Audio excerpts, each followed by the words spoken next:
Office మనది, IAS తెచ్చింది మనం, ఐపీఎస్ తెచ్చింది మనం. తెలుగు భాషను మ్లేచ్ఛ భాష అన్నారు. అరే ఏం భాష మాట్లాడుతున్నాడు మ్లేచ్ఛుడా అంటే, తెలుగు భాషలో డిక్షనరీ, మొట్టమొదటి డిక్షనరీ మంది.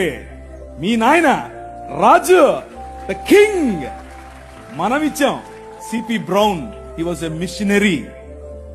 ఆయన కలెక్టర్ మాత్రమే కాదు, మిషనరీ. తెలుగు భాష గద్య భాగంలో మొట్టమొదటి పేపర్ మనది. తెలుగు భాష గద్య భాగంలో మొట్టమొదటి పుస్తకం మంది. వీళ్లకు వాళ్ళ సొంత రామాయణం, మహాభారతాలు కూడా ట్రాన్స్లేట్ చేసుకునే దిక్కు లేదు. అది చేసింది మనమే. నిజం చెప్తున్నాను, నేను అబద్ధం చెప్పట్లేదు. మొట్టమొదటి ట్రాన్స్లేషన్ చేసింది కూడా మనమే. వాళ్ళు అది కూడా చేయరు. ఎందుకంటే విద్య పంచకూడదు. వాళ్ళ రాజ్యంలో విద్య పంచకూడదు. మన రాజ్యం అందరికీ విద్య, ప్రతి ఒక్కరూ చదవాలి. ఎందుకు? ఇదిగో నల్లట్ట పుస్తకం కూడా చదవాలి. అర్థమవుతుందా? నల్లట్ట పుస్తకం చదివితే దిమాగ్ ఖరాబ్ అవుతుంది, దిమాగ్ ఫిరాయిస్తుంది, మనిషి వెంటనే మనిషి అవుతాడు.